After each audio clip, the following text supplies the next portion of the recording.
Good morning. Good morning. That's a John song, not a Paul song, by the way, if anyone's curious.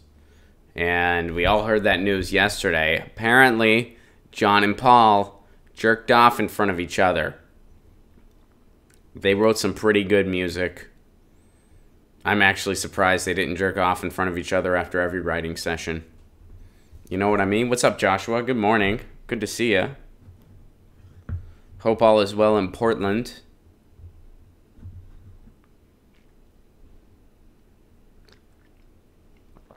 And I will for sure see you in 2019. Hi, Edwin. How are you? Good morning, Karen. Hope all is well in your world. I am doing well.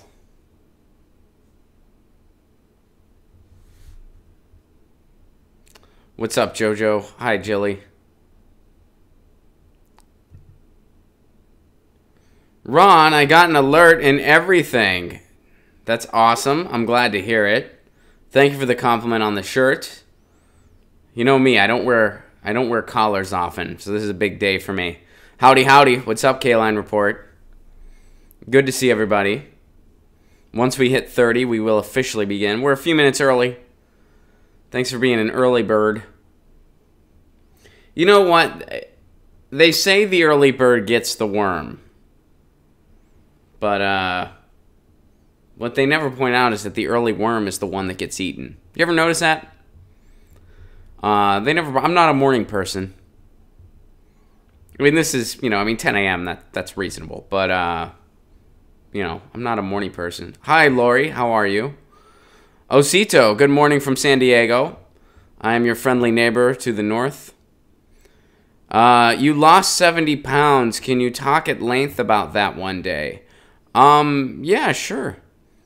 Absolutely. No problem. It's not... My story is not as involved or interesting as some, to tell you the truth, but, yeah, we can talk about that. Maybe that can be Thursday's topic. Yeah. Good morning from Santa Rosa. Good afternoon from St. Augustine, Florida. I am booking Florida tour dates now, Carolyn. We've confirmed January 11th in Orlando. Tickets for that will be available soon. And we're working on Gainesville, and we're working on Miami. And we're working on Jacksonville, but we're entertaining some other areas as well. So St. Augustine is a possibility, depending on the direction we go. And guys, we are officially over 30. We're going to begin. Good morning. Welcome to good afternoon, or good evening in some cases. Some of you guys, it's all around the place. We're over 30. It might be evening where some of you guys are at. Holler in the chat if that's you. Welcome to Get Your News On with Ron, the world's first viewer-curated streaming news show. What does that mean? That means you guys tweet me articles at Ron Placone, or you drop them in our Reddit subsection, which is reddit.com/r/GetYourNewsOnWithRon, and that's how we build the show. You guys are already sending awesome stuff. I know yesterday we didn't get to the Chicago hotel strike on time, but we got it today. Someone tweeted it to me today. We're going to it today. We already got some cool news in the works. And here's my question. Guys, and I know in a lot of ways I'm hoping somebody sees this clip later and connects with it somehow. But after the New Hampshire results, I saw a headline that said, "The Democratic establishment strikes back in New Hampshire," because they, the establishment beat one pretty good New Hampshire. In particular, Bernie Sanders' son, Levy, did not do well. He actually did pretty poorly. And you keep hearing this stuff about the Democratic establishment. There's an article we're going to do later today. Apparently, even Jimmy Carter is warning the Democratic Party not to veer too far left, quote-unquote. Haven't looked into the article yet. I just saw the headline, so we're going to dive into it, see what it's actually all about. So stay tuned for that. So my question is, what does it mean to be a moderate? What is that?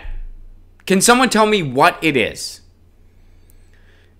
when you see people cheering on this Democratic establishment, what are they cheering for? What are they? Hey, this person that hasn't done any policies to help us in the past 20 years just beat this person that wanted to do something positive. Yeah! That's awesome. I'm thrilled about that. What are you happy about? Like what is it that you stand for? Mr. or Miss Moderate? Like, what do you stand? I have yet to hear one. I was talking to this guy. He was defending kind of the Democratic establishment, even though policy after policy, we were on the same page. And he's like, look, man, I get it. I'm with you. But, I voted for Hillary in the primary. It was just a more practical choice. It's just a better... And I was like, why do you... Yeah, but that's not working. And he's like, look, man, my parents, they're diehard Republicans. And they would never vote for a Democrat. And I'm telling you, just this really progressive candidate, they just can't win. And I was like, okay, so you want a candidate that appeals more to people like your parents. This is what I said to the guy. I was like, you want candidates that appeal more to people like your parents. He said, yeah.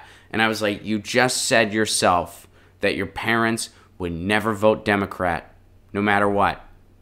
Would they vote for Joe Biden? He was like, well, no. I was like, did they vote Hillary? He was like, no, they voted for Trump. Okay, so why do we keep trying to get your parents' vote? It clearly hasn't worked. It clearly hasn't worked. Selling a more centrist candidate, it just has not worked. Unless you're relying on Trump fatigue or fatigue to whatever other Republican is out there. It just hasn't worked. And then policy-wise, you just get blank stares. Nancy Pelosi put out this tweet about how she can handle the heat in the oven, and that's why she sticks around. I retweeted it, and I said, this is your problem. Right here is your problem. It's not about you. This isn't personal. It has nothing to do with you as a person and what heat you can or can't handle. What it has to do with is the fact that the Democrats have had record losses while you've been at the helms. You stand for nothing policy-wise. You can't even articulate a platform position. You are a horrible leader. If you were the coach of a sports team, you would have been fired years ago. It's just... And then when people defend her, they have nothing to point to, accomplishment or policy-wise, other than her ability to raise money. So it's like, what does it mean? When I see regular people defending this stuff, I'm like, what are you defending? Who are these moderates we need to take care of? And then you hear the cliche, I'm socially liberal but fiscally conservative. Can we finally just call that out for what it is once and for all? When someone says to you, I'm socially liberal and fiscally conservative, that means I care about other people unless I think there's a chance it affects my checkbook. When it's economically convenient for me to care about others, I do, and I pat myself on the back and I sleep easy, but as soon as it might hurt my pocketbook, I ain't interested. Phil Oakes summed it up years ago. 10% to the left in the best of times, 10% to the right when it affects them personally. So what does it mean to be a moderate? And by the way, I know what policies I like. I want single-payer healthcare. I want tuition-free college. I want to end fracking. I want a Green New Deal, including a jobs program. I want to build infrastructure. I want to end the wars and invest that money at home. I want to reallocate how we spend money on our military and not only cut the budget in half at least, but also have a task force to allocate that budget be spent the right way and actually go towards troops and services for veterans and services to help those with PTSD instead of going to weapons contractors. That's what I want. And moderates, quote, cheer when that stuff loses. What are you cheering for? What's your idea? We can't have those things. Yes, we can. We spend more on our military than the next 13 countries combined. We could, if we just reallocated the resources we're already spending, we could afford everything I just mentioned. Everything. So what is it? What do they stand for? What, somebody in the comment section or somebody who maybe is on this stream right now, if you identify as a moderate, please just tell me what you stand for. What do you stand for? Name a policy. I just named single-payer healthcare. Name your better healthcare policy. I'm anti-fracking. Why are you pro-fracking? I'm for living wages. Why are you against them? Like, what? What do you stand for? And why do you cheer on these establishment candidates who have done nothing for you?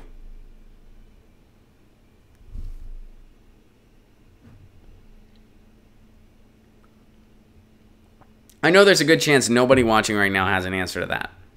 Because I don't have an answer for it. I have no answer. I have asked.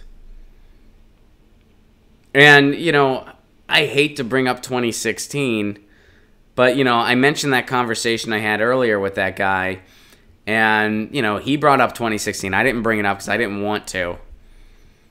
But, he brought up 2016 and how he supported Hillary in the primary, and I asked the same question I have asked everybody. And for years, it has been years, I have yet to get an answer. I have not gotten one answer.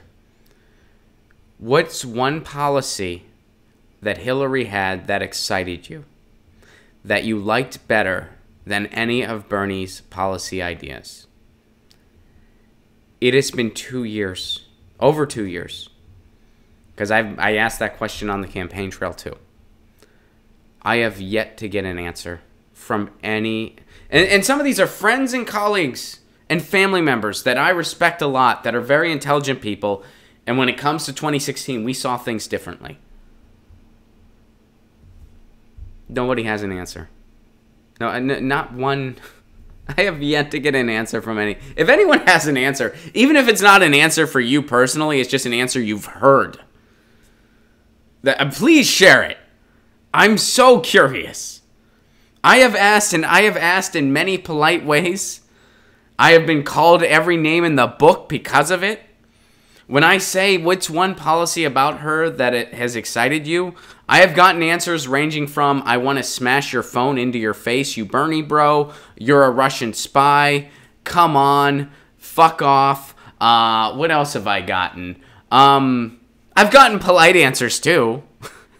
I've gotten, well, she was just, Trump. I've gotten those answers. I've gotten that answer in every variation imaginable.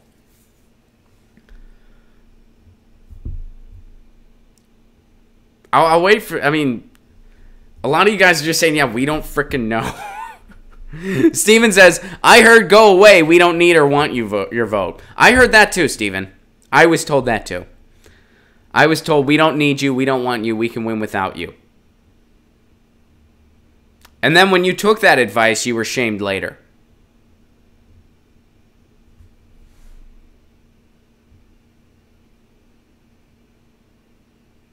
I have no answer too. Edwin says, moderate is still a capitalist. Derek says, Ron is Putin's body for sure, comrades. Edward says, potential. Edward, and I know that's not your answer. That's just something you heard. But what does that mean? Like I love, they say, it's like, what does that mean? Like, we got potential.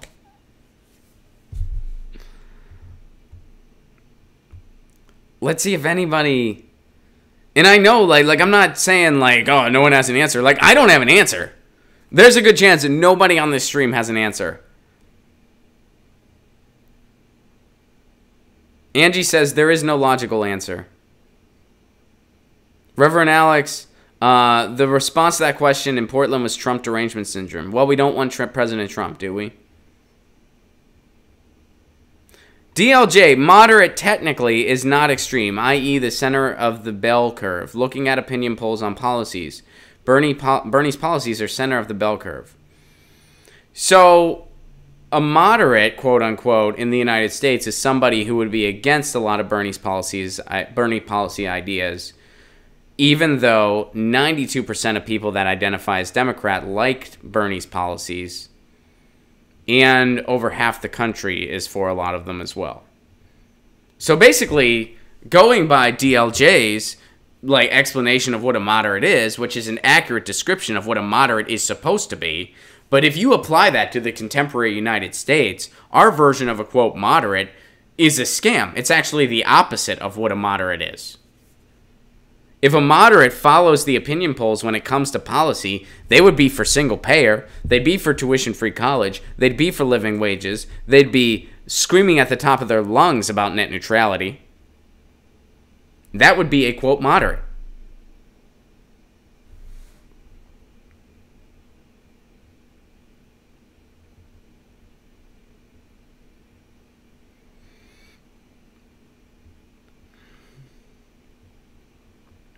Angie points out, I am singing to the choir. I know. I know. And I'm curious. I mean, if somebody watching identifies as a moderate, please, I'm not trying to... I'm honestly asking you, explain it to me. Explain. I can explain all of my positions. I can explain every single one. I can explain why I'm for the fight for 15 with no exceptions. I can explain why I support tuition-free college, why I support single payer, why I support all the social issues too, and how I see the connection between those issues and economic issues. I see the connection between economic injustice and racism. I see the connection between economic injustice and the persecution our LGBTQ community faces on a daily basis. I see those connections.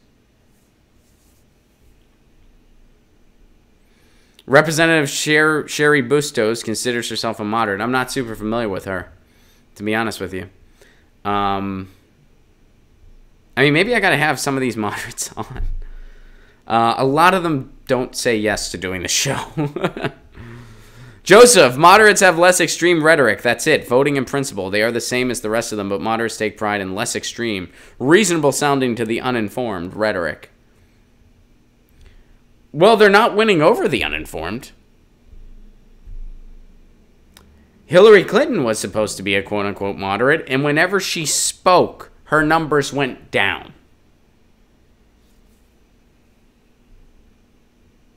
What makes you... Whenever you speak, your numbers go down. That'd be like if whenever I started a stream, I'd be like, hey guys, and then it would just go down to 0 right away. I'd be like, huh, I would think maybe I should do something else if that was the case. They were like, just sit there and look pretty. People like it better.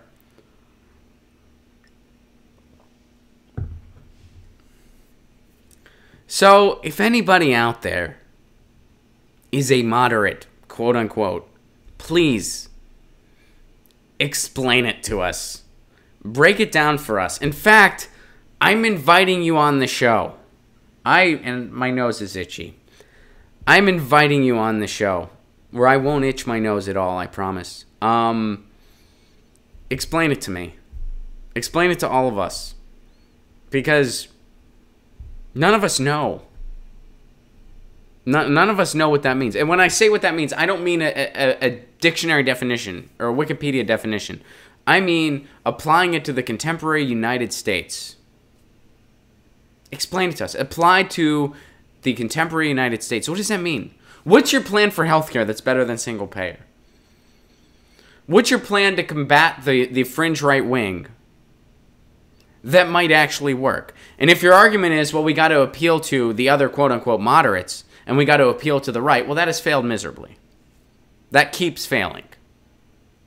That has had some minor wins because of Trump fatigue in districts that are drawn as a way when they could rely on the city center, i.e. Connor Lamb.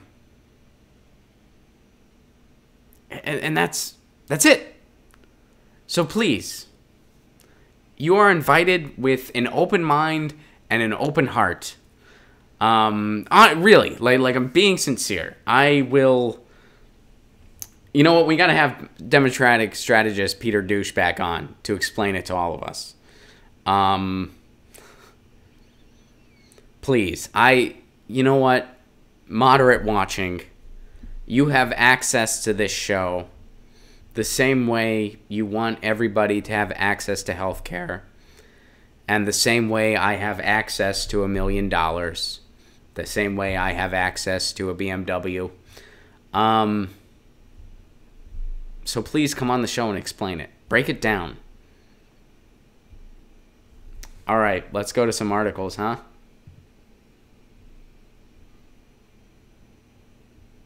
Here's something fun, everybody, and we got a lot going on today, so I'm going to get to stuff as quick as I can.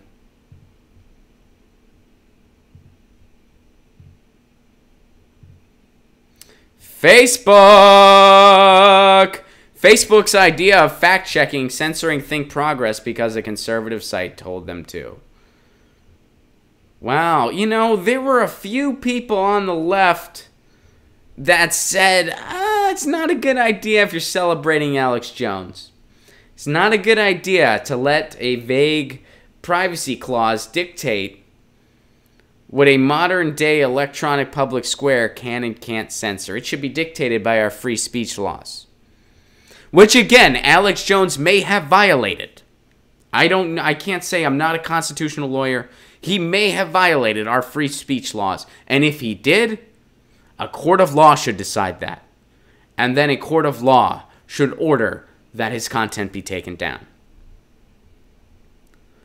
Not Mark Zuckerberg and his friends. And people were celebrating it anyway because Alex Jones is a jerk and they're celebrating that. It happened to Alex Jones, so it's okay. They don't see the bigger connection. I don't understand why. Well, guess what happened, guys? Last year, Facebook announced that it would partner with the Weekly Standard, a conservative magazine, to fact-check news articles that are shared on Facebook. You know what? I'd be curious, and I don't feel like looking into all their content. Think Progress, they have some stuff that I think is good, some stuff that I'm not as much on board with. I'm curious what they were saying during the Alex Jones thing. I'm curious. All right, so the Weekly Standard is a right-wing mag, and what did the Weekly Standard decide to do? They told Facebook to censor Think Progress, and Facebook did.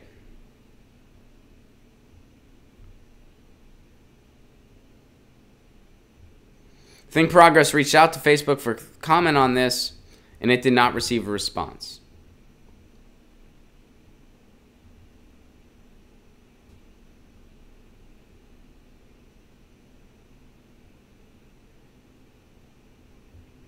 Think Progress shared its content that's been reviewed by the Weekly Standard. So a right-wing magazine said, oh, Think Progress is on. So basically, with Facebook's new system, any far right-wing magazine can just say, oh, this left-wing magazine's full of shit.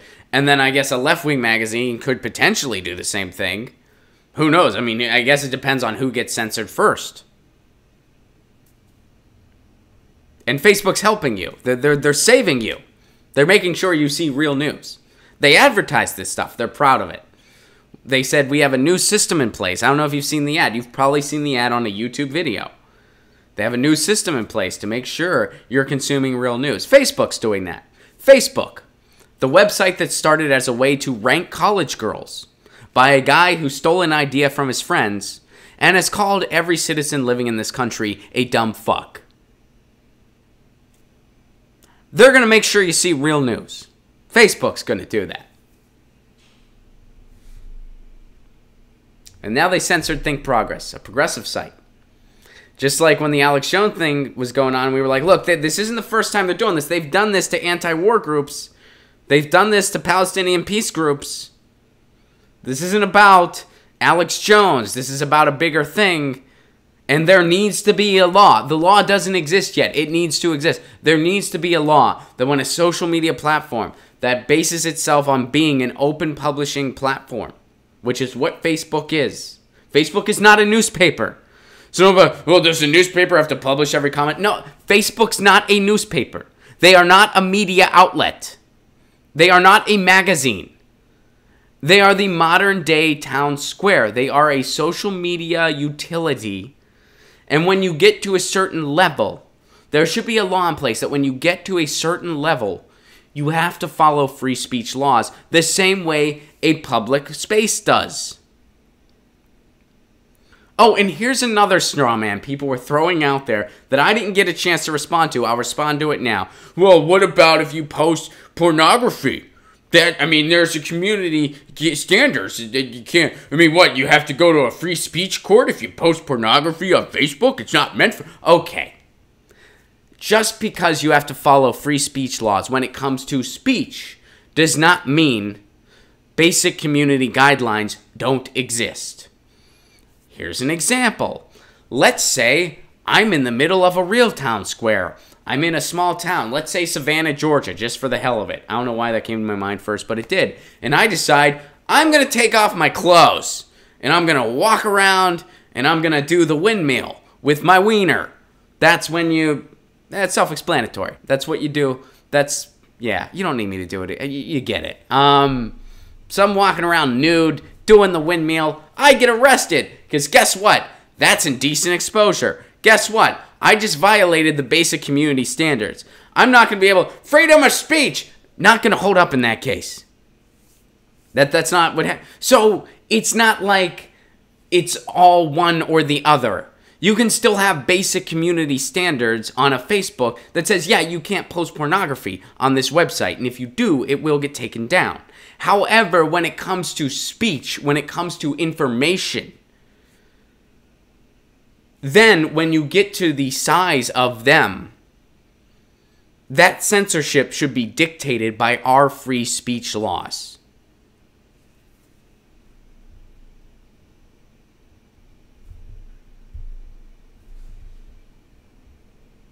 And it affected Think Progress now.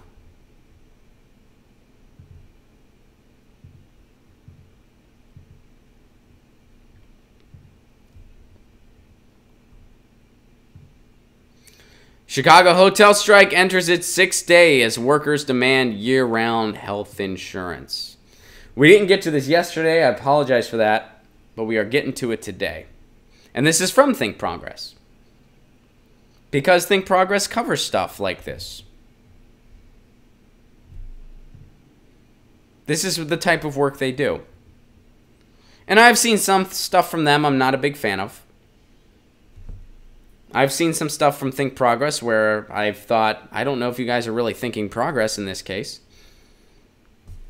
But we don't agree on everything all the time with every outlet. All right, so Chicago hotel strike enters its 6th day as workers demand year-round health insurance. Workers from 26 hotels have joined the fight. Thousands of Chicago hotel workers continue their strike for the 6th day on Wednesday, primarily to demand a year-round health insurance guarantee. The union said workers also want higher wages, more sick days, and more manageable workloads, the Associated Press reported. Their contracts, which covered 6,000 employees, expired on August 30th. The number of hotel workers involved in the strike has only increased since then. On Monday, workers at Cambria, Chicago, Magnificent Mile joined the strike, which brought the count of hotels affected by the strike to 26. Before the strike, more than 3,000 Unite Here Local 1's members voted on the issue and 97% voted to authorize it. The union told the Chicago Tribune that it is the most widespread and coordinated hotel strike ever held in Chicago. It's the first strike in the city to include all hotel workers, whether they're dishwashers or housekeepers. As the Tribune reported, there are only 4 hotels that have expired contracts where hotel workers are not on strike: Hotel Raffaello, Tremont Chicago, at Magnificent Mile, Park Hyatt Chicago, and Fairmont Chicago. Some fine dining restaurants are also having to offer limited menus.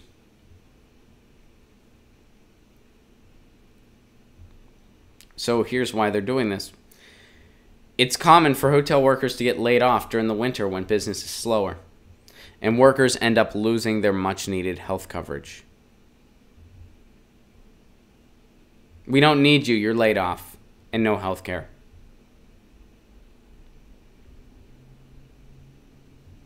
These are people that work long shifts, that work hard, and that keep a hotel going. Hotels are a 24/7 enterprise. You need constant attention and care in a hotel. I was a road comic for years. I still travel very regularly, more so than the average person. And I can tell you hotel workers, they work hard. They work damn hard. So to not give them benefits is absolutely absurd. You make good money during peak time, and that carries you through the rest of the year. Just as your business is carried through the rest of the year, your employees should be carried through the rest of the year. So it doesn't affect the overall profit margin. Just because a hotel rakes in a bunch of cash, maybe during the months of May through October, more so than the rest of the year, they probably see a spike during the holidays. The salary's not affected. You don't see a CEO taking home less pay during those slow months. The profit margin is still overall throughout the year. That's how it's measured.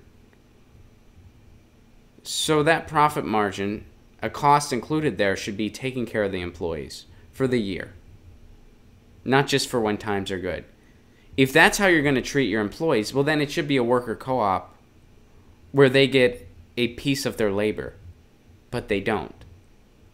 You see how this is capitalism? This is capitalistic welfare for the corporate state.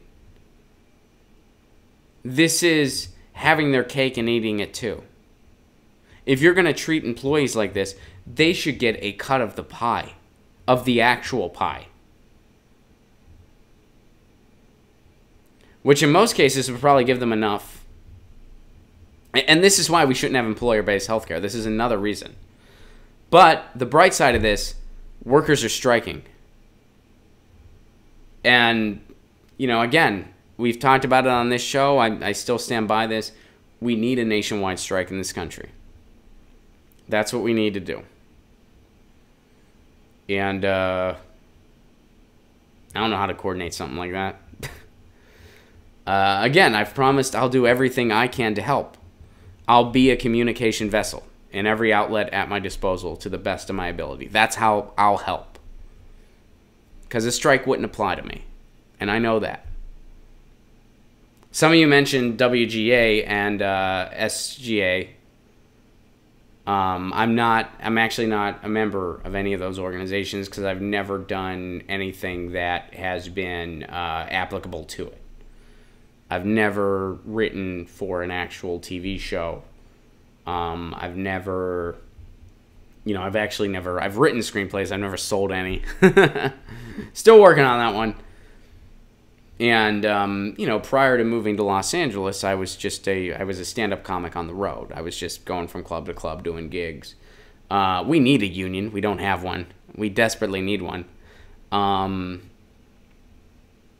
So anyway, none of those unions were applicable to me. And they're still not. I work in independent media now.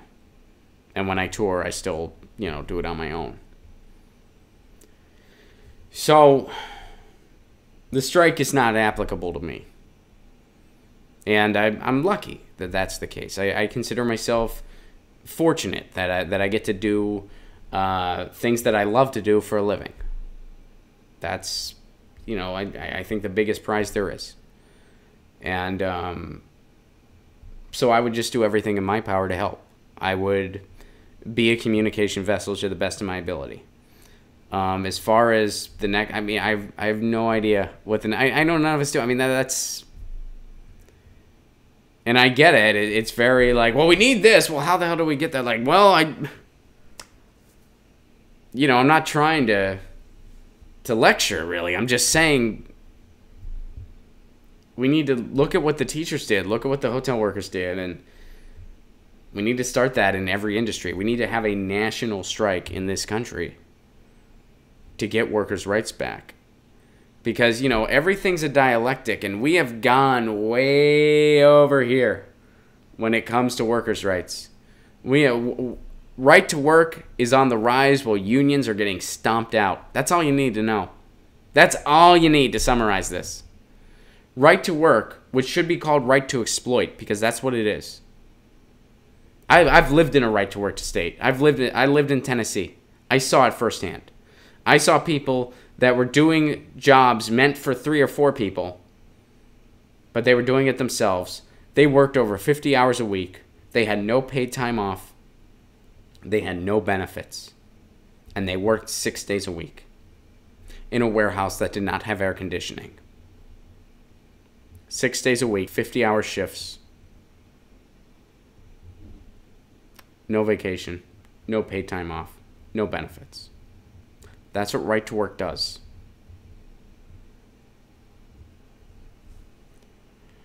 So, good for the hotel workers in Chicago. I wish them success, of course. And I really hope a lot of other industries and a lot of other people are taking note and are figuring out a way to do it themselves. Because it can't be easy. When you get laid off on a regular basis and you don't get benefits, it can't be easy to just say, well, I'm going to go on strike. You might be living paycheck to paycheck. You might have kids. You might have 2 other jobs. I know it's not easy. We got to figure out a way to make it work. And the only way to do that is to kind of cooperate in our communities. We have to have some kind of solidarity for this to work. And I don't know exactly how to do that, but the one thing I do know, it starts in your backyard. You know, if you're a worker doing whatever, it starts by talking to your neighbors and your coworkers. So good for Chicago. I hope they continue it. And I'm glad we covered this, and I'm sorry we didn't cover it yesterday. All right, let's see what's going on the timeline. Yeah. All right, sorry guys. There's a lot of notifications here, and I'm trying to get to the right spot on the timeline so I don't miss any. It's amazing. I've never gotten. How have I not gotten better at this? Am I right? You know, I mean, how?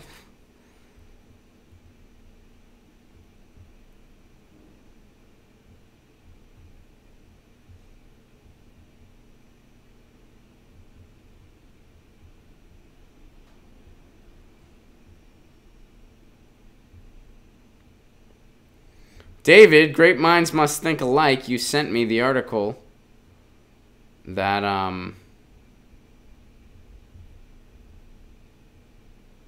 that we talked about.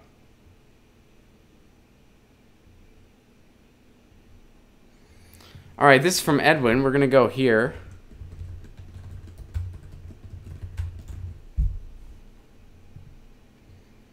So some of you guys, a little bit of a backstory if you're not familiar. The Cuomo campaign issued a disturbing, to say the very least, disgusting flyer about, oh, and I'm out of articles on the New York Times.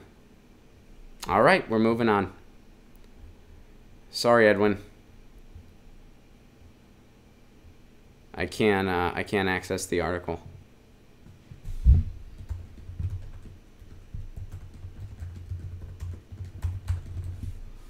All right, this is from Joseph.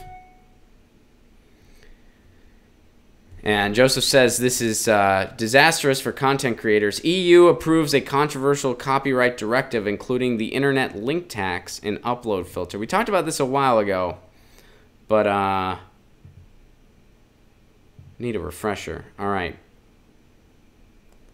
The EU approves a controversial copyright directive, including internet link tax and upload filter. Those in favor say they're fighting for content creators, but critics say the new laws will be catastrophic.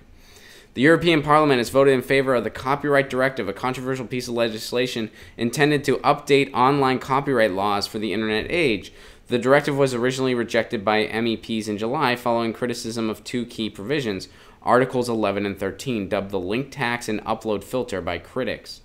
All right, so Article 11 is intended to give publishers and papers a way to make money when companies like Google link their stories, allowing them to demand paid licenses. Article 13 requires certain platforms like YouTube and Facebook to stop users from sharing unlicensed copyrighted material. Critics of the Copyright Directive say these provisions are disastrous. In the case of Article 11, they note that attempts to tax platforms like Google News for sharing articles have repeatedly failed, and the system would be ripe to abuse by copyright trolls. What are copyright trolls? So those are basically... it happened in the podcasting community not too long ago, where you would get these just grifters, more or less, that would claim that a copyright was violated by somebody somewhere, a patent was violated by somebody somewhere, it would be vague, and they would try to sue somebody. And they went after big-name podcasters like Adam Carolla, Mark Maron, because they wanted a payday. So something like this would open up the lane for more of that to happen. Article 13, they say, is even worse. The legislation requires that platforms proactively work with rights holders to stop users uploading copyrighted content. The only way to do so would be to scan all data being uploaded to sites like YouTube and Facebook. This would create an incredible burden for small platforms and could be used as a mechanism for widespread censorship. However, those backing these provisions say the arguments above are the result of scaremongering by big U.S. tech companies, eager to keep control of the web's biggest platforms.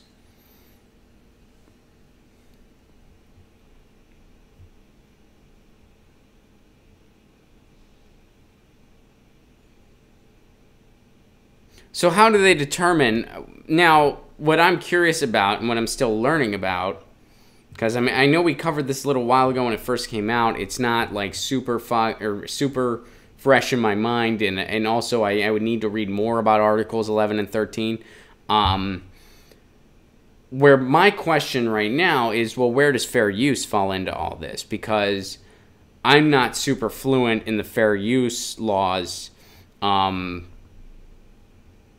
outside of the United States. I mean, I'm not fluent in our fair use, to tell you the truth. I mean, I know the basics, but I'm certainly not lawyer level fluent, because I'm not a lawyer.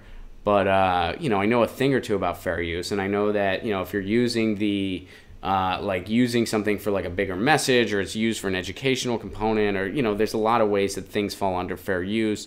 If you manipulate an image in some way, et cetera, it's fair use. Now, the article that's really peculiar is that they just want you to stop sharing copyright material. Well, how does that apply to somebody sharing an article because they want people to see it? Or is that somehow going to be taxed when somebody shares it? Is it going to be kind of like, is this sort of going to be like an ASCAP or a BMI where they're collecting royalties for content creators and they have some kind of system in place to see when someone's sharing such and such article, the creator gets 2 cents? Or is that person sharing it going to be punished or not allowed to share it? I think those are all the concerns and questions that remain. So we'll keep an eye on this as it unfolds. Joseph, thank you for sharing. Thank you for sharing while you still can. And end the clip there. All right.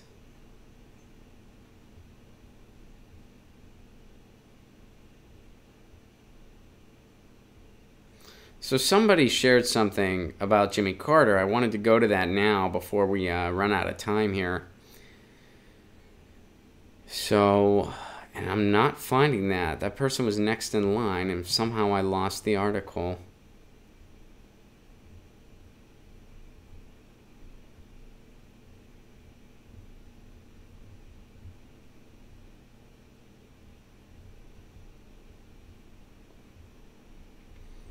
All right, so we'll just look it up the old-fashioned way.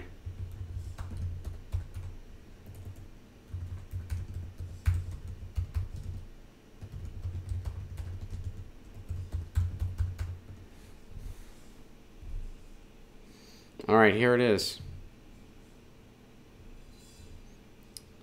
All right, let me give this a Get Your News On with Ron tweet.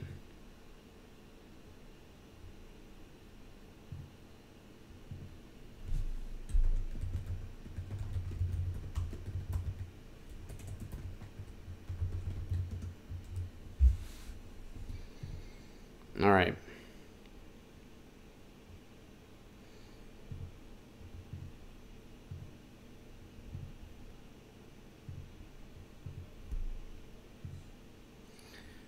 Jimmy Carter warns Democrats don't go too far left, scare off moderates. Former president offered caution about the consequences should his party move to a very liberal program like universal health care. Jimmy Carter. The guy who actually really sets an example of how a politician should be when they get out of office. I mean, this guy builds houses helping people. He's 93 years old. He's a pretty respectable dude as far as how he's been out of office. I'm surprised something like this is coming from him. Former President Jimmy Carter sees little hope for the U.S. to change its human rights and environmental policies as long as Donald Trump is in the White House. But he has a warning for his fellow Democrats looking to oust the current administration. Don't go too far left. Independents need to know they can invest their vote in the Democratic Party. Carter said Tuesday during his annual report, where he offered caution about the political consequences should Democrats move to a very liberal program like universal health care. The thing that every other industrialized country has. Sorry about that.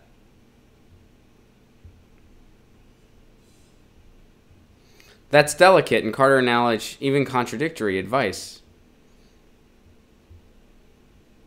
Rosie and I voted for Bernie Sanders in the past. He was referring to his wife Rosalind and their support for Bernie Sanders.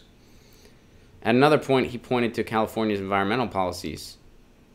Limits on carbon emissions, stiffer fuel efficiency standards as a model for combating climate change.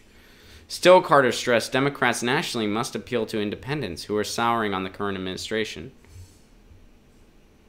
Carter alluded to arguments from self-identified progressives that Democrats will sacrifice votes on the left if they don't embrace the liberal base.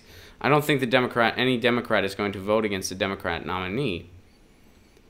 And he has insisted that he's not asking the left to sacrifice its goal, only to see that winning elections is necessary to accomplish any of them. There is some historical irony in Carter's analysis. He came to the White House in 1976 from the moderate wing of the Democratic Party, and he clashed with party liberals, drawing a spirited challenge in 1980 from Massachusetts Senator Ted Kennedy. Carter prevailed, but he was wounded, abandoned by Kennedy's most liberal supporters, and unable to win over independents. Carter's latest handicapping comes near the conclusion of a midterm primary season that has seen Democratic primary voters move the party to the left. Who are these independents he's referring to? Independents need to know they can invest. What independents? And the base has been voting more progressive. Even that article on NBC News acknowledges that.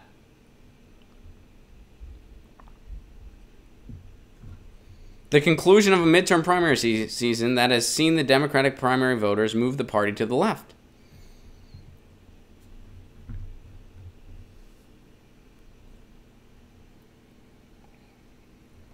In some states and districts, that means nominating full-throated advocates of single-payer health care, $15 minimum wage, abolishing or at least overhauling, ICE. Now here's something interesting. Carter did not delve into these distinctions, instead offering a sweeping condemnation of his latest successor. So what do we see here? We see another. All right, we can add Jimmy Carter to the list of what we were referencing area. Once again, policy-wise, he's got nothing. What does it mean to be a moderate, Jimmy Carter? Trump's bad. It's in the article. We just read it here. Let's go back to it. Carter did not delve into those distinctions, those referring to policy, instead offering a sweeping condemnation of his later successor to remind Democrats of the stakes.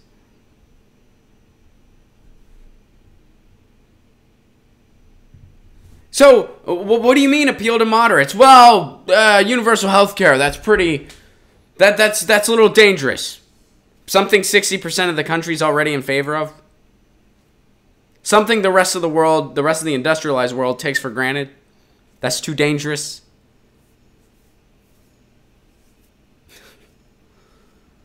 It's too dangerous. We're worried about these independents. What, you mean the independents that don't identify with either party?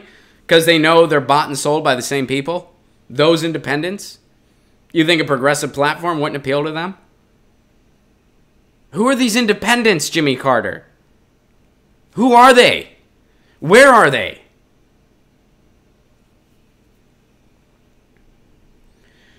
Jimmy Carter has done some admirable activist work since he's been out of office. And it's pretty admirable that that guy in his 90s is spending time building houses.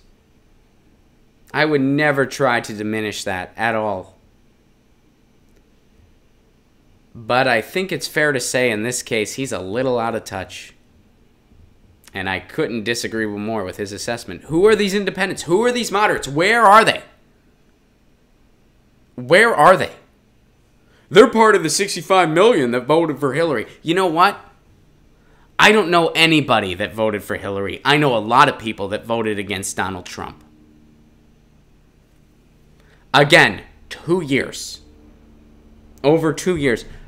Not one policy position. And here's a guy who was a president of the United States, who has been an activist since then, who has been 93 years old, and he's making this incrementalist case. And when it comes time to dive into policy, he's got nothing. He tells you Trump's bad. And again, I'm not trying to condemn Jimmy Carter on the whole. He's done some Hey, if I make it to my 90s, I doubt I'll be out there building houses. I doubt I'd like to think I would be. I doubt it. So I'm not trying to wag my finger at him, but I don't see the logic in where he's going at all. And once again, he's another example of what we talked about earlier. Okay, so what's better than single payer? What's better? What do you got that's better than our ideas? Nothing. Nothing. Trump's bad. Trump's bad. And we need an incrementalist to beat him. Really? An incrementalist lost to him. Was probably the only candidate that was able to lose to him.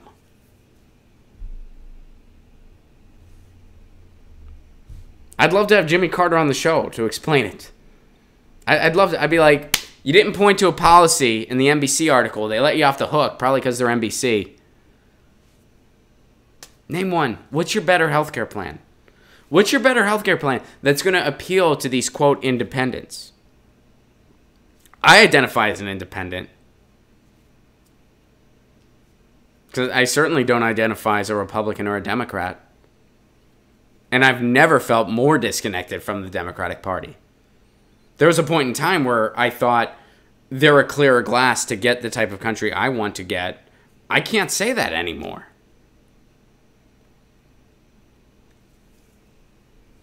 Because it's not true.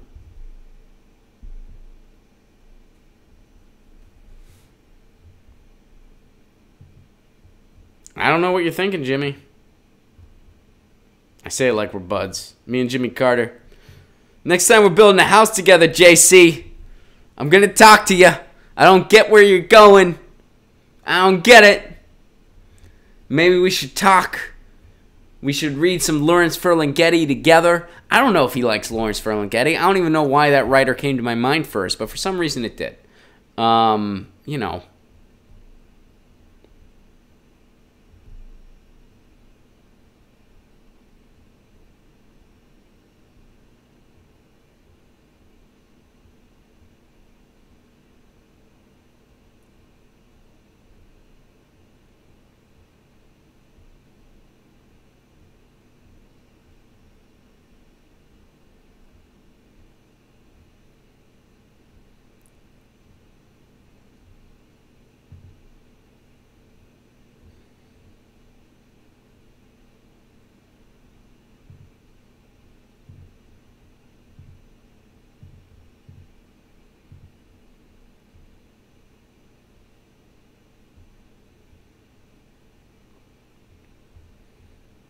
So this is from Hoot Hoot, and this will be our last article, and then we're going to go to the chat. Teach out. I'll investigate Cuomo if elected Attorney General. Independence from Governor Andrew Cuomo has become a factor in the race for New York Attorney General, with Democrat cipher Teach out promising if elected to investigate. whether Cuomo has misused public funds and resources for campaign purposes. Andrew Cuomo may be running for a third term as governor this year, but he's become a big factor in the race for New York Attorney General, with candidate Zephyr Teachout saying Monday that if elected, she will investigate whether the Democratic governor has used state resources for campaign purposes. Teachout told reporters at the state capitol that whoever the voters pick to be Attorney General must be independent enough to investigate the state's chief executive. The comment was a critique of New York City public advocate Tish James, who was endorsed by Cuomo and who has campaigned with him this year. I'm independent of the political bosses and independent of Andrew Cuomo, said Teachout, a Fordham University law professor. So what they're referring to is his extensive use of state helicopters,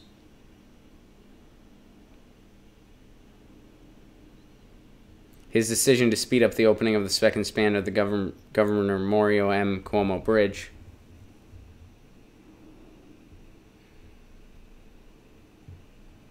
and people are mentioning his smear of Cynthia Nixon, which is what that was.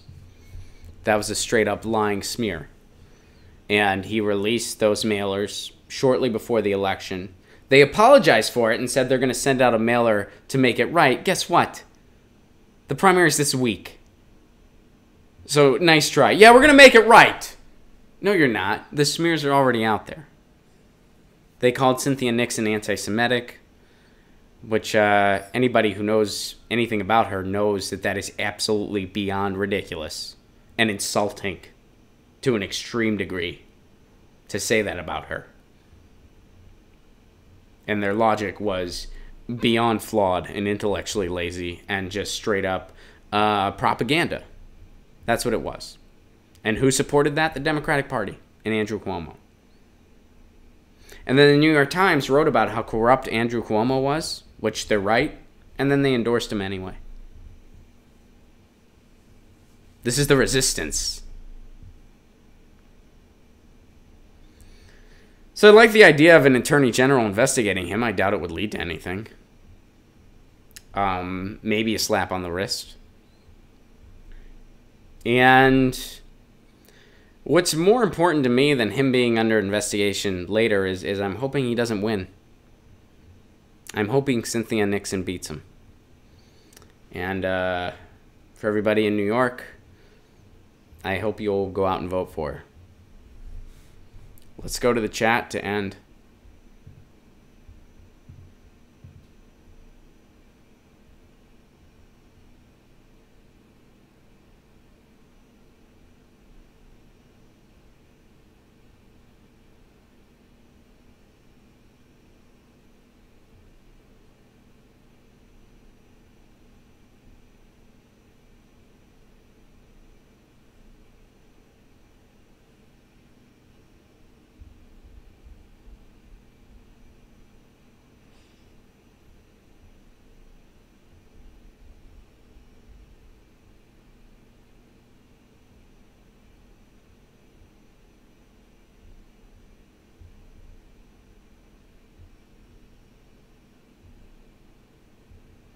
And now someone is sending, Hoodoo points out that now someone is sending texts backing up the same mailer and doubling down. Oh, jeez. How could anyone defend that mailer? And for anyone that doesn't know like what we're referring to, I'm sure you're all aware, but they sent out a mailer calling Cynthia Nixon anti-Semitic. We just talked about it. And they've apologized for it, but it was kind of a BS apology. And how, I don't know how anyone can defend that. That was so disgusting. So disgusting. And JT points out the primary is on Thursday. Yeah, if you're in... Emos points out that Clinton endorsed Cuomo. Clinton endorsed Cuomo, and so did Tom Perez. Tom Perez endorsed Cuomo after saying that they were going to stay out of it. After saying the DNC was going to stay out of it, Perez went and endorsed Cuomo. Zero Divisor points out money, money, money, money.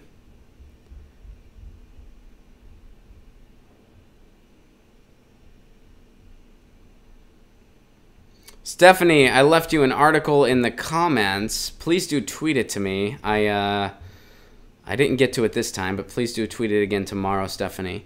I try to get to as many as I can, and I know we missed a lot today, and I apologize for that, guys. I got to as many as I could. Let's see. Alfonso Lapolce, universal healthcare is far left. News to us in the UK, who've got a right-wing government hell-bent on undermining the National Health Service. You know what's interesting to me? And I know that the Tories are messing with you guys, Alfonso, and you can probably speak more to it than I can. But it's interesting to me that even the far right is at least not talking about completely eliminating the NHS. Here in the United States, our left isn't even sure if the NHS should exist. Stephanie asks, what time does the show start? The show starts at 10 a.m. Pacific Standard Time every Monday through Thursday. That's 10 a.m. Pacific Standard Time. Amar says, if Cuomo wins, New York has learned nothing. I'll say this. If Cuomo wins, my first question would be, was this process tainted? New York has a history. New York has a history.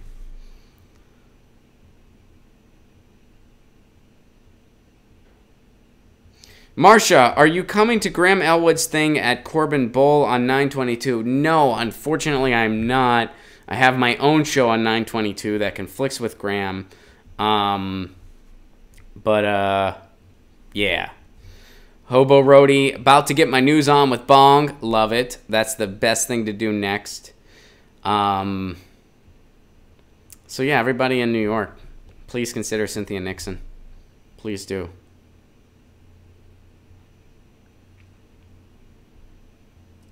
Let's see, what else?